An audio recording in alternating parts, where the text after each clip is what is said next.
It works. It is. Said meeting is now streaming. It does indeed say that.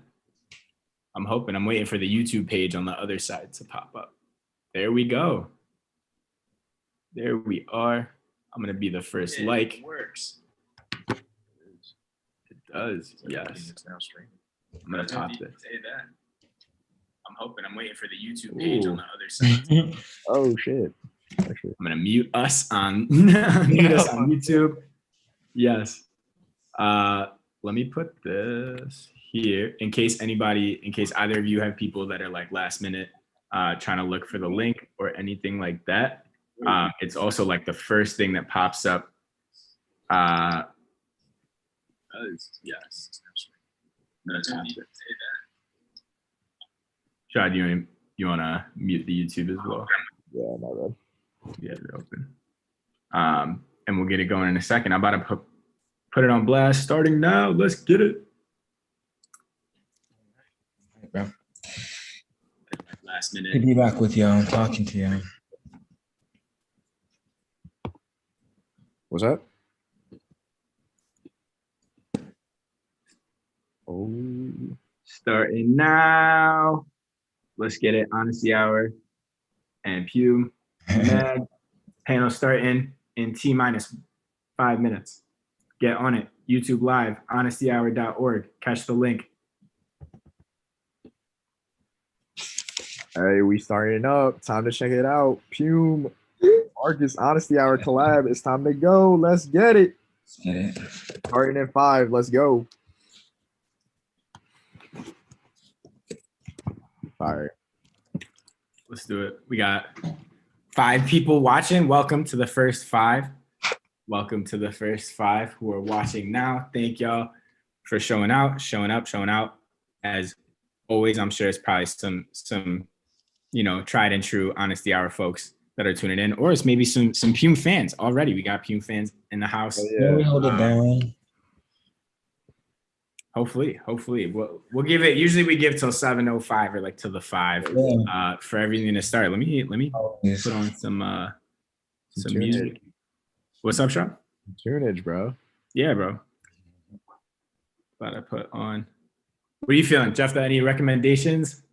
Any recommendations? Nah, not really. I don't know. I listen to Put on. I'm trying to think. I know you're a big Afrobeats person. Some Burna Boy. Oh, definitely can do some Burna Boy as our even more people join us. We'll see if we can even touch 5 people with all this. That is even so, that's something. Hey, one person's all we need. One person's all we need. That's what I'm saying. Honestly, it's just fun talking to you guys, so it doesn't matter. I was just talking to Marcus about how I feel like even though we like kind of had the conversation beforehand, like it's gonna be so much better for us to be able to just like go as in depth as we like want to. Right. Oh, let me put up. I didn't even put up on the Honesty Hour story. Oh, okay. All right. We here. Panel starting now. PEWM, Honesty Hour. honestyhour.org. Check the link in the bio. We here.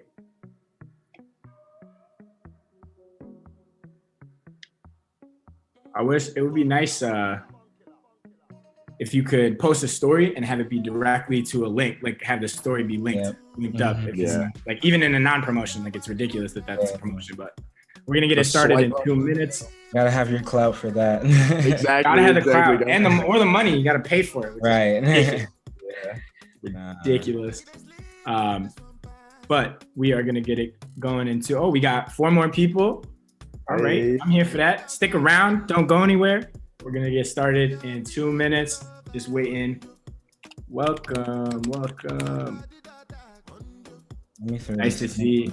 I wish I could see everybody's faces, but if for those of us watching on YouTube, Papa, what's up in the chat?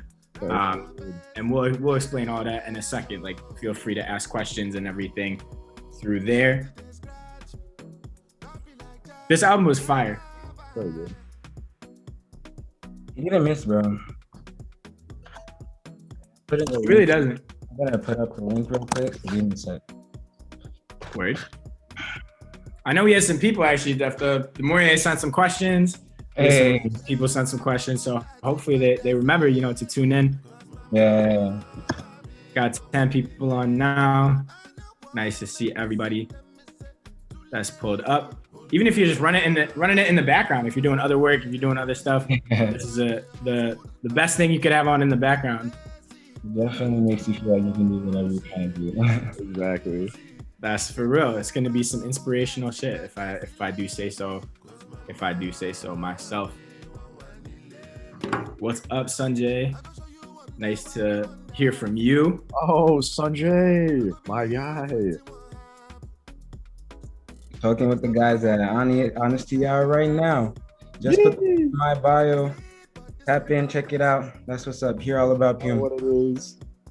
Let's do it. Let's get it started because we got 11 people. I'm sure a couple more people will trickle in as they usually do, but we want to be respectful of people's time. I'm going to let this music fade to the background, and then we are going to go ahead and get it started. Well, first off, I'm going to change up my view so the live stream can be sort of on the speaker, but welcome to everybody that's watching from wherever you're at.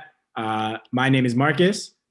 I am one of the co-founders of Honesty Hour, a community organization dedicated to opening space for genuine connection and conversation, as well as blasting out all the conscious things on all the platforms. And I would say this falls into the latter of those two things. We have a wonderful, wonderful, wonderful guest with us today, Jeff Prempe, and they are the founder of PEWM magazine, and I will let them take it all away and introduce all of that and themselves.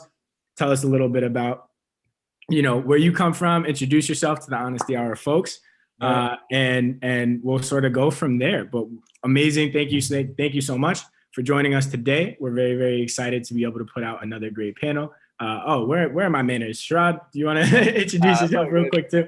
What's up, everybody? For those of y'all that don't know me, I'm Sharad. I'm the other co-founder of Honesty Hour. And I'm equally as excited to talk with Jeff, though, about his amazing magazine.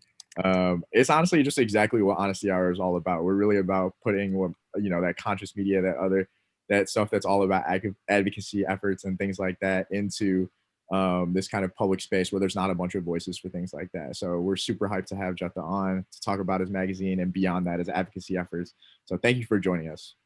Yes, and my pronouns are they, them, by the way. So just so you know, but thanks guys for having me here. I definitely appreciate it, and I love talking about this magazine. Love talking about everything that I've been up to because it's honestly the most exciting time of my life. Just really feeling like I'm super aligned with my purpose and my passion, but I'm finding a way to carry it out that has an effect on the real world, and will hopefully have some staying power. So I'll just, kind of talk about how I got here and where I come from and all that good stuff. Yeah, why don't you start background here? Let us know a little bit about your background and what you do outside of the mag, and then we can move on to the project and talk a little bit about how that idea came and what the mission and the vision is with all of that. Yep. Yeah. So I'm from the Bronx, but I go to USC and I study NGOs and social change.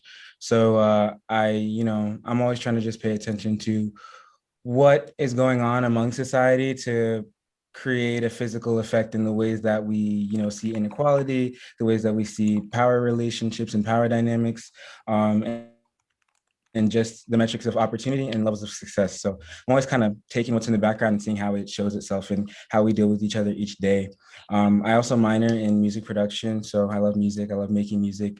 And I'm definitely an artist by all means and kind of like a storyteller at the heart of all things. So that definitely led into me creating PEWM, just finding my voice these last few years and the confidence to be artistic, to be creative, to go off on a limb and just try to do things that I don't think I've seen before me. You can feel kind of crazy when you don't have a blueprint for what you're going after. And I'm very jack of all trades in how I approach life. I don't try to stick to one thing. I just try to see how much of everything I can kind of work at each day by day. So trying to see how that comes together and do things with more long-term intentions can be kind of tough because you're just bringing in all these different things and trying to make sense of them in a singular context or in, simplified context. And I think that's what I've been going back and forth with as I explore photography too, as I explore my poetry, which is the basis of my songwriting, as I explore graphic design and now like, painting, things like that. I'm just trying to kind of see what each one can inform me, how each one can inform the other things that I'm doing and kind of like make me more, have a deeper sense of connection with whichever art I'm trying to get into. So yeah, I'm an artist and I love to make it and I love to use it to share the stories that I want to tell.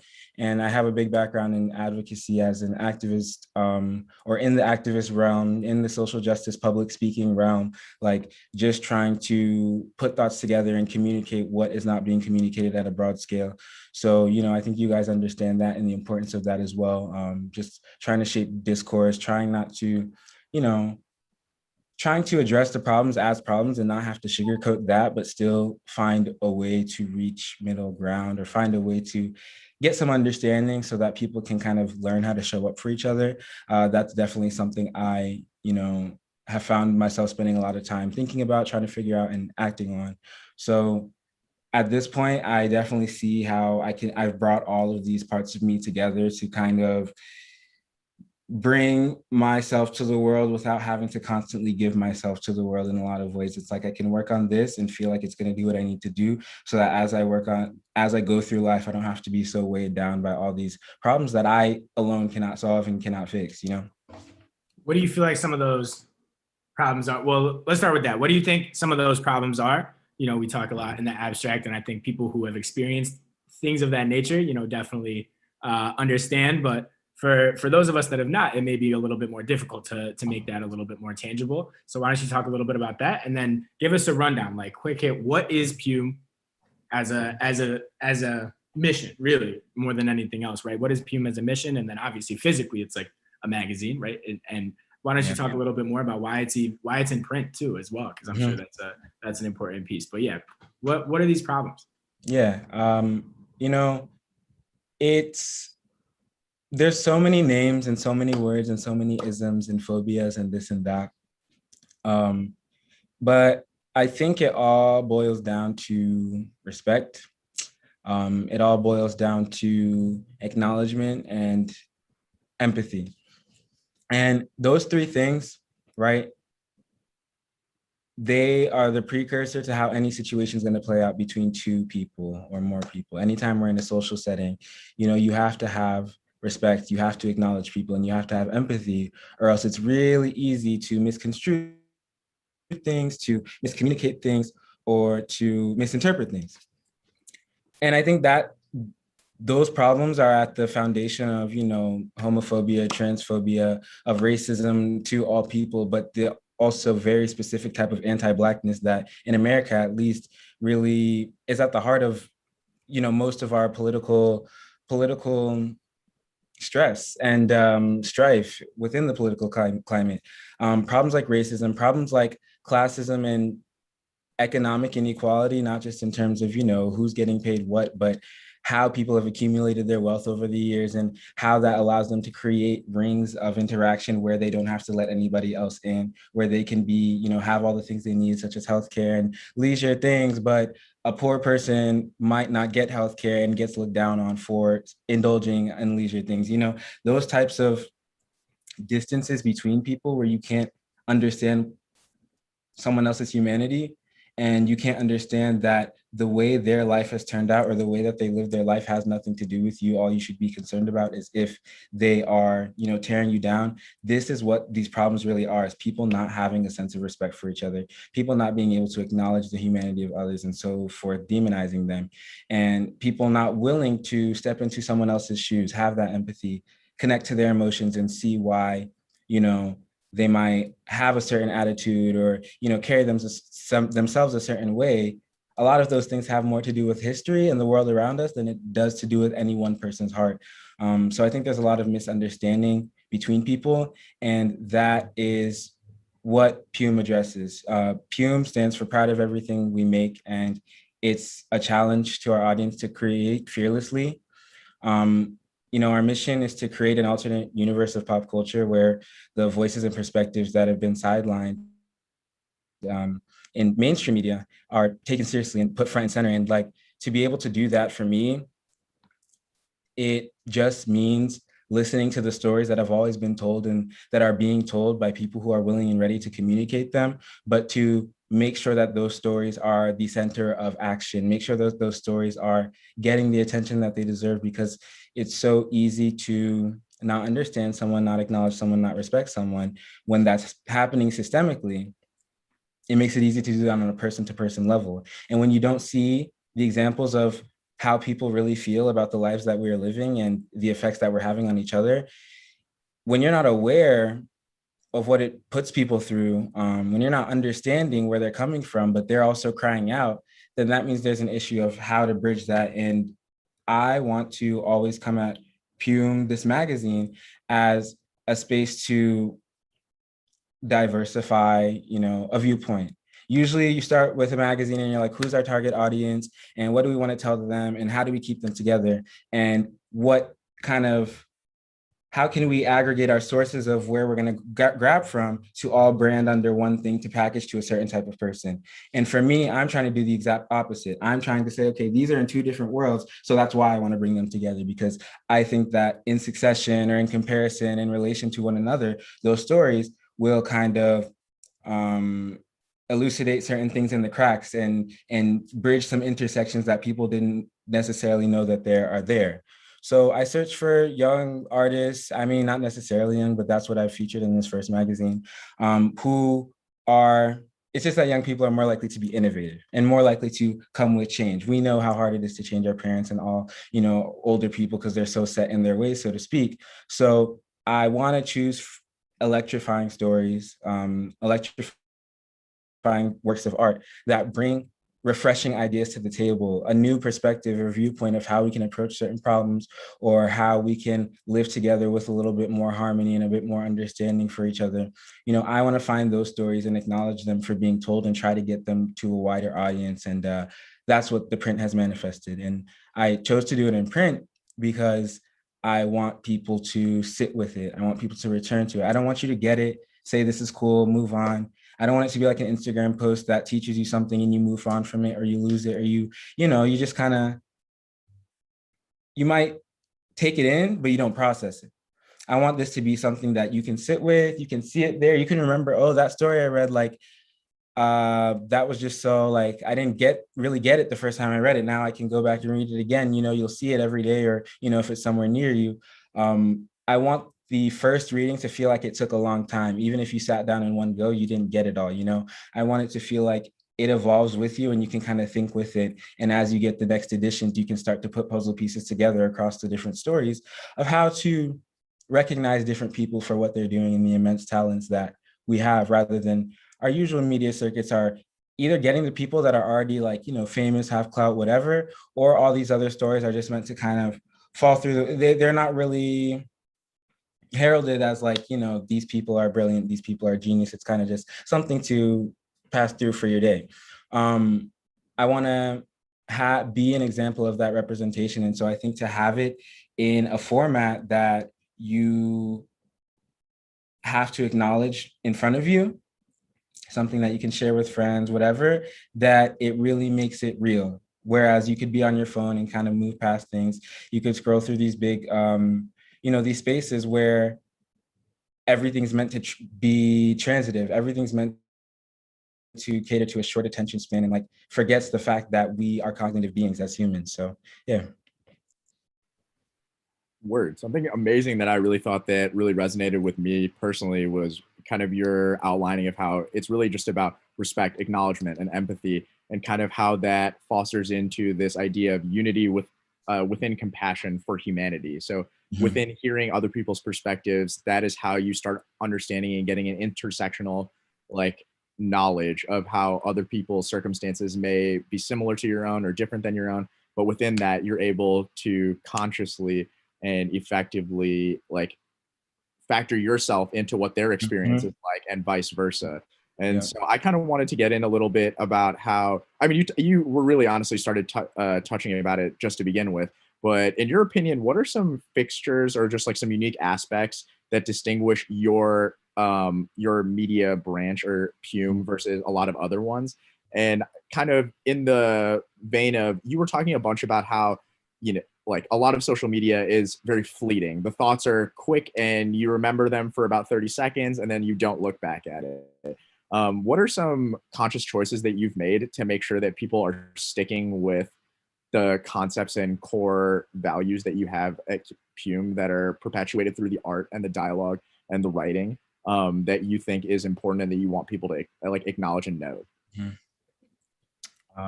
Yeah. So I think that with PEWM, we are not afraid to be loud and bold.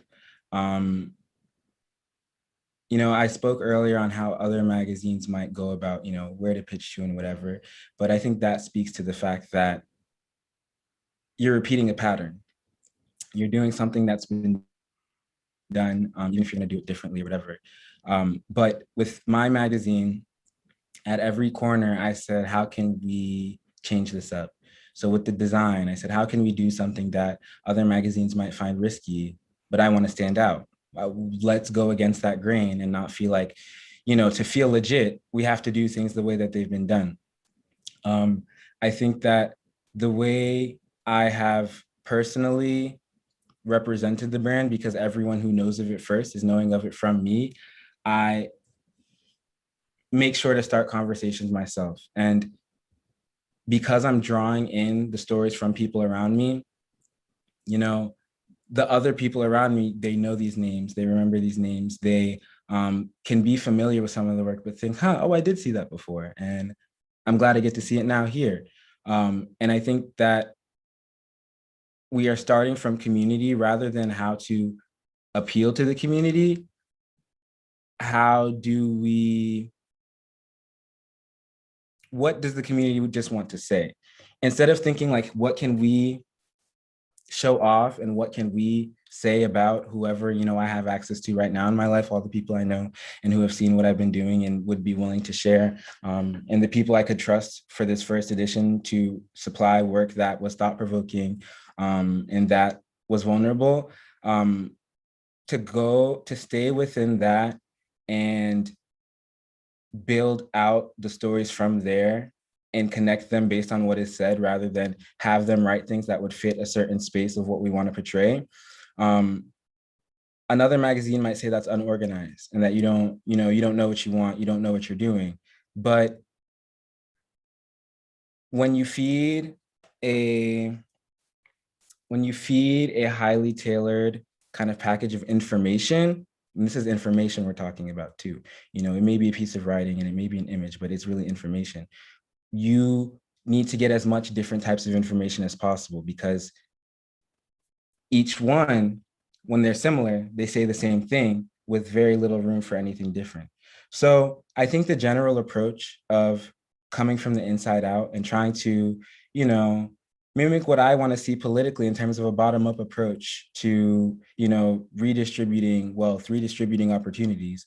I'm trying to replicate that in the way that I chase these stories so that it allows people to actually feel reflected upon rather than analyzed.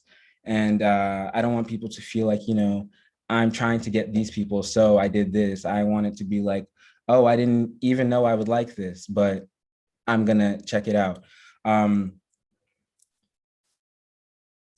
It was part of why it's been so hard for me to start this past year is not having that roadmap, not seeing things done in a way like this.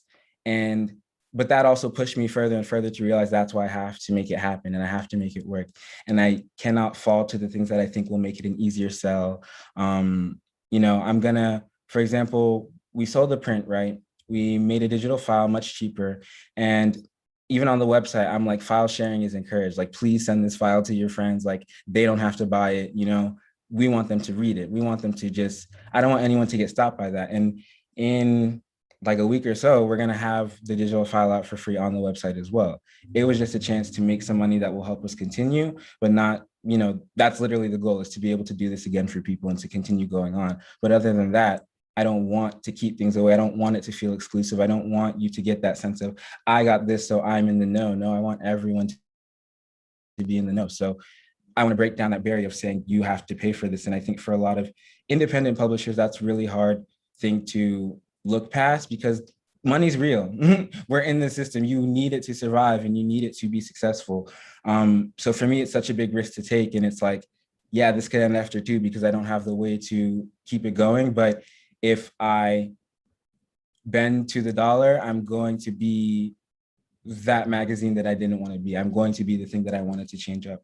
So I think I'm trying to just take the risks and not feel scared of them, but that will have the return of making sure I don't have to censor people and I don't have to dampen anyone's voice or message because it doesn't fit with, our brand or what we want to accomplish. We can just focus on being raw because you need that emotion to really get through to people. Back to what I was saying about really finding that way to make those intersections. You need that emotion to feel that. And it's kind of like pushing you into empathizing rather than you saying, oh, this story tells me something, so I should look into it more. I want to give you something that helps you understand thoroughly from the inside and out what the problem is or what the good thing is or whatever it is that the person is trying to communicate through their work of art. I'm trying to just mediate that and get it out.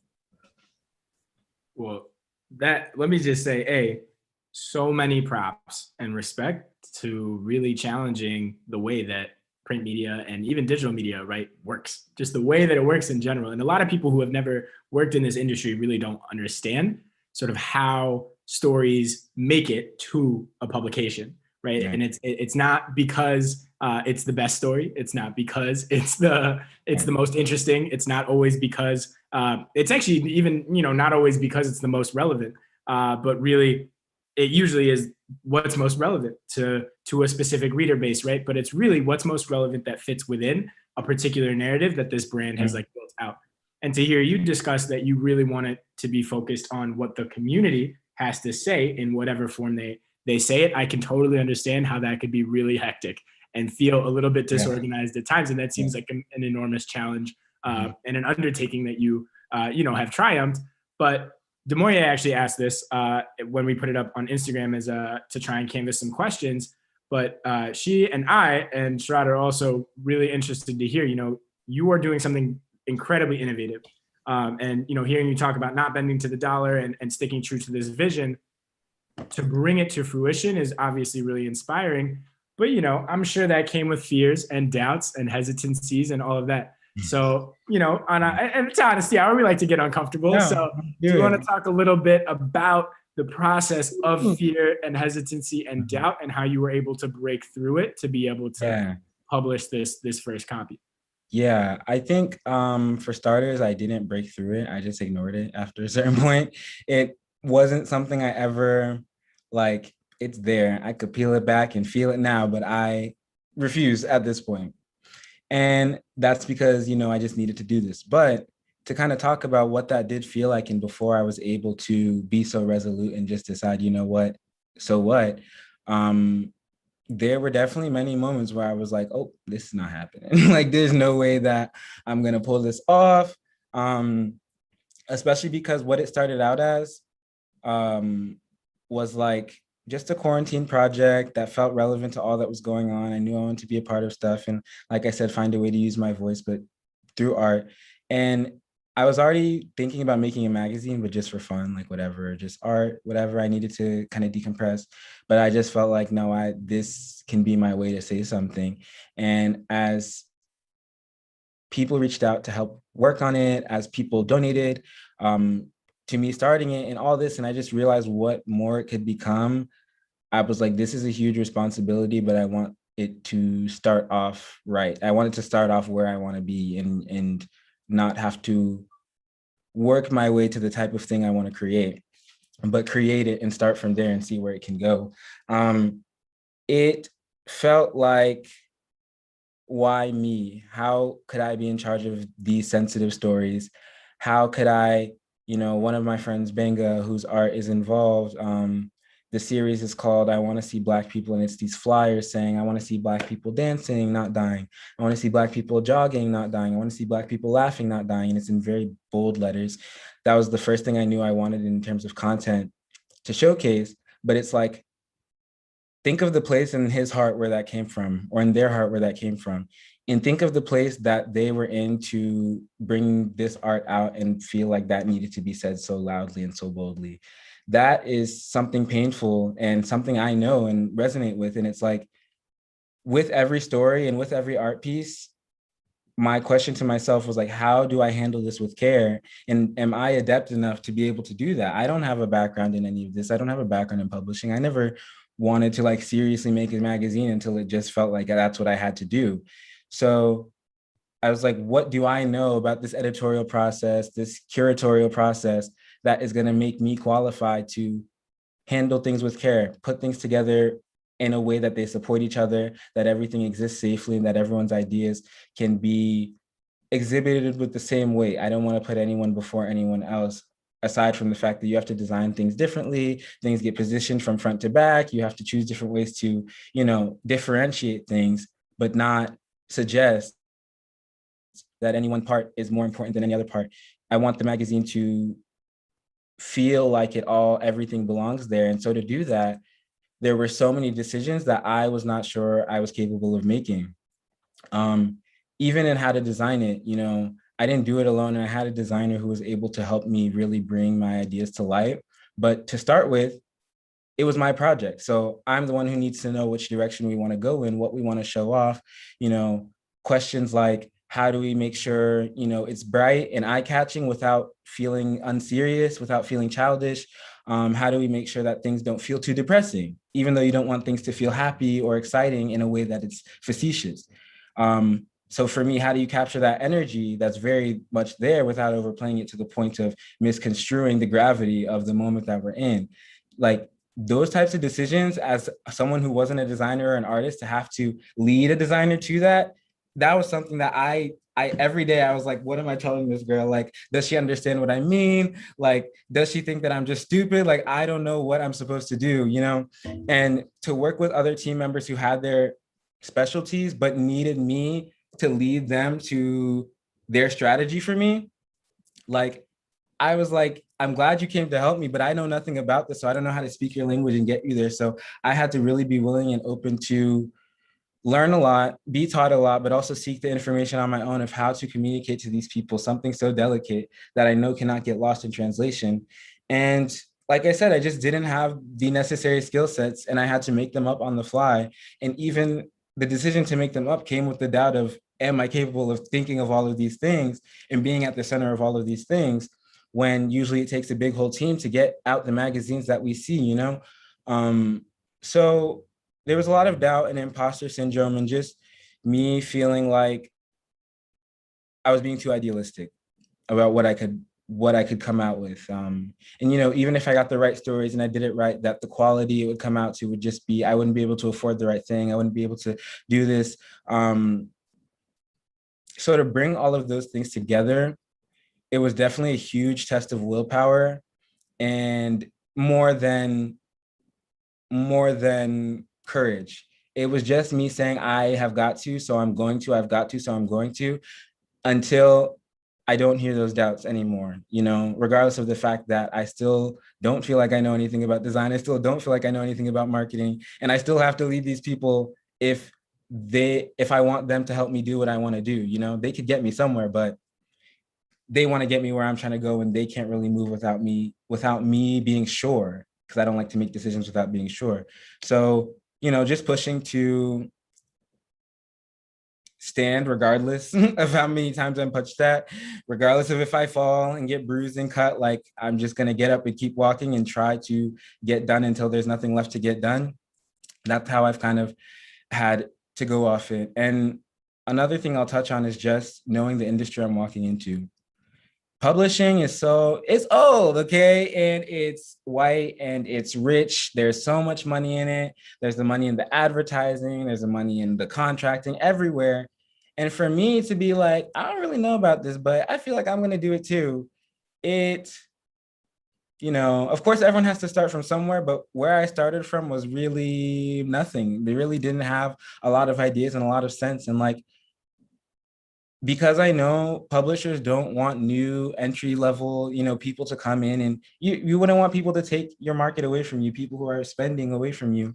And the specific area of media and publishing that I'm targeting is like a space like Vice and Complex and Vogue, which are very different things, but you know, all have the all have parts of the effect I want to bring with what PEWM and everything that will come from PEWM will bring. To go up against that, where people already know where they want to go, know what they want to do, you know, you really, I have the chips stacked up against me, and I don't have people who are in those spaces that would want to help bring me up, you know, as might be true in other areas. So I'm fighting something, and I'm bringing a piece that is a commentary on all of my competition. Honestly, it's literally just saying that none of these people do it right. That's the whole premise. So I'm a target.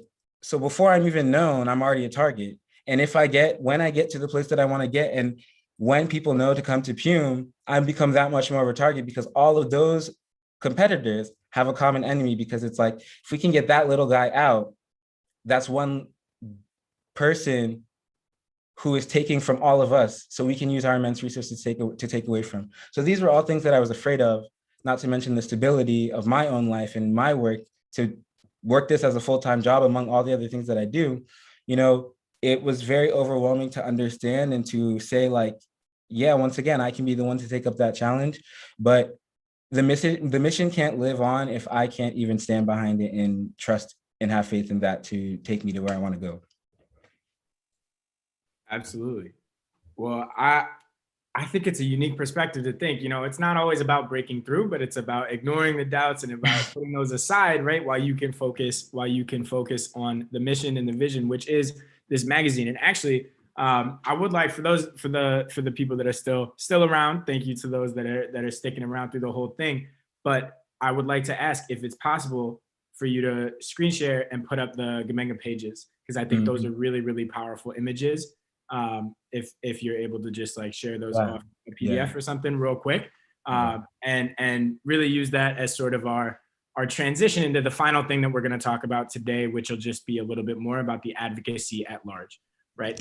We talked a lot about the project and the magazine and all of that, but we're obviously, you know, we've known each other for a little while, and like we were all at USC, and when all of the sort of USC protests and things were happening there, and we would really like to just hear your take / perspective, right, on advocacy in the digital age, advocacy now, and especially as we're coming up on a lot of these year plus anniversaries on these horrible tragedies.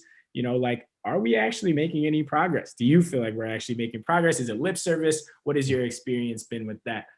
So we'll look at these pages, but then obviously floor is yours to talk about that. I'm not sure, Sharad, if you had anything else as well. No, yeah, I think that you made a really good transition into it. Something that really resonated with what you had said, Jeff, though, which was it just for me personally, I think, Marcus, I don't want to speak for you, but I definitely felt this when we started Honesty Hour, was this idea of it feels like we're blind leading ourselves, because we're in a space that's just so foreign and out of touch with what is actually happening right now. And so in this idea of being, you know, a quote unquote trailblazer of new ideas, I very much like empathize, but also like respect and appreciate how much you're putting forward into kind of very consciously being like, you know, forget all this other stuff that's going on, right? Like, I want to be doing something that's different, that speaks to the types of people that I know are not being spoken to, and that also represents people that I know are not getting the same shake that they should be getting. And yeah, kind of going to Marcus's question, yeah, like, could you talk a little bit more about what you think, what do you think has changed in advocacy maybe over the past like 3 years, let's say? Obviously the last year being probably one of the most formative in like group organizing and advocacy. And also, what are some things that you'd like to see change in the future? Oh yeah. Okay, yeah. Let me just share this. It will not let me share. It's not gonna let you share. All right. Let me hold on. We'll do a little Zoom magic. Wait for it. All right. You should. Okay, yeah.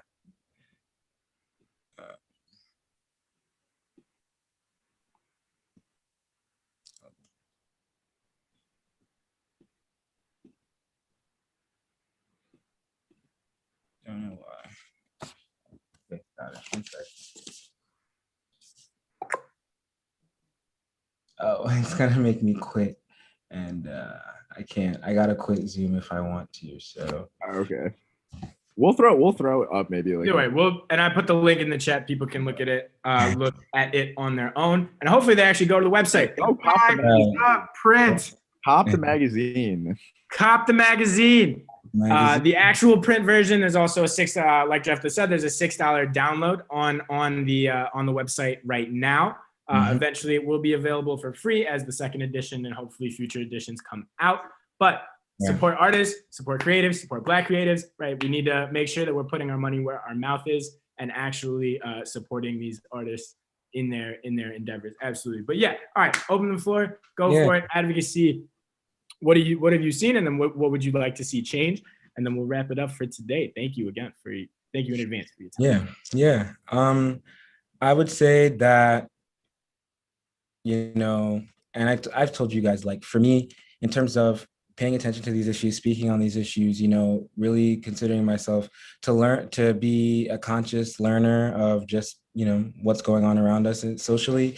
It's been something that I've been doing for the past decade or so, and really come into my own with over the past few years to see patterns at this point, and to kind of be able to comment at large from where I've seen it going. And like, I think last year for me was such a surprise because of all that I'd been, able to see. This was the first time it didn't matter on a large scale if people felt like experts about what they were talking about, where people felt compelled to say something. And for a lot of people, they didn't say like really anything, even though they said something. But the fact that, you want to share a Black square when you care all about your Instagram image, regardless of whether it turns into you have to share a Black square if you care about your Instagram image, to be moved forcefully by the horror of all that's going on, I think it's something that not everyone had experienced prior to last summer, even in little ways like that, even in ways that might have just been pandering or that might have been thoughtless, let alone, all the good-meaning people who tried to go a little bit beyond that may have felt insecure, but were willing to make that leap. We don't see that a lot on a large scale. We might see that in certain spaces dedicated to advocacy work or activism, but you didn't see this same sort of ongoing pride and just emphasis on being there for one another, listening to one another, speaking to one another. But that said, because of all these varying levels of history with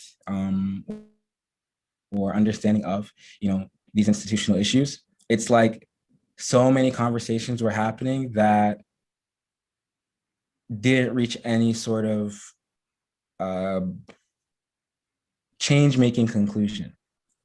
So you might learn something, you might get to something, but you might think, hey, I don't know what to do about all that. So the next day or after the month or whatever goes back, you're back to it. And so I will say that in a sense I was fooled, because since it was the first moment I'd ever seen in that almost 10 years, at that point last summer, that I'd seen something like that, I thought maybe that was a sign that actually we're going back to something we can't, we're turning into something that we can't turn back from.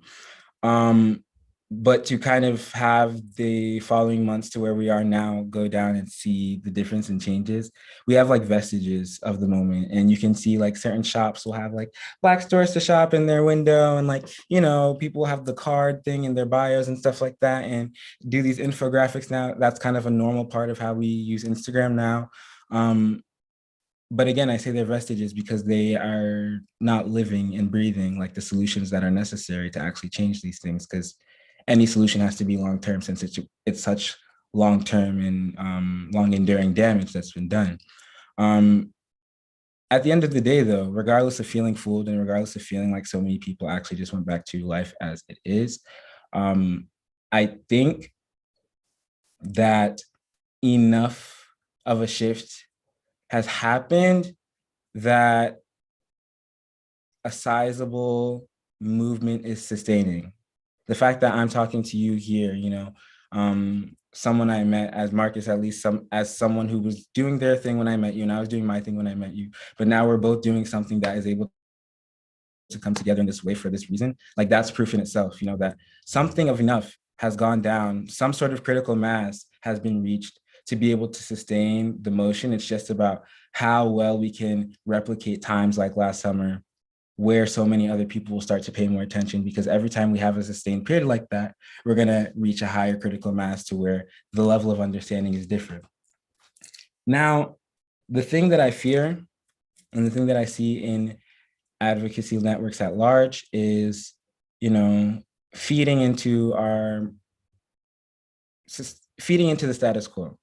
So now you have this radical movement and you have reformist movements that are kind of gaining speed. And the difference I'll clarify is that a radical solution is one that aims at the root of the problem, whereas a reformist solution is one that works with what is there to try and alleviate the damage. I don't want reform, but you see people calling for abolishment, calling for this and that to change things as we know it, but they're using the same avenues that are afforded to people, that are allowed to people. There are not enough people willing to risk, like in the 1960s. Everyone was like, I might die, I might be arrested, whatever, but I'm going to do this crazy thing. And for us now, you see the founders of Black Lives Matter are celebrities, and like they became celebrities for doing what they're doing, which means that everything they're doing now is turning into entertainment.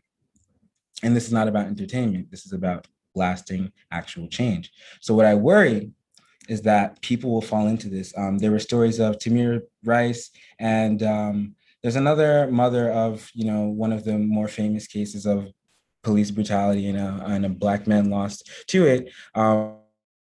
One of their mothers as well. I think they were like talking down on Black Lives Matter for having all this money, not getting all this done, and like feeling like they're props and stuff like that. And to see that instead of those founders coming together and saying, hey, how can we support you? Because you're the reason we do this. Your cases made us who we are. Your cases gave us the fire to, go after these things. The fact that reconciliation did not happen showed me that what those mothers are complaining about is something that we all need to fear, which is that the radical is now being performed rather than sought after, but that people are going to be willing to become celebrities, pander to a larger audience that isn't ready for the true solutions.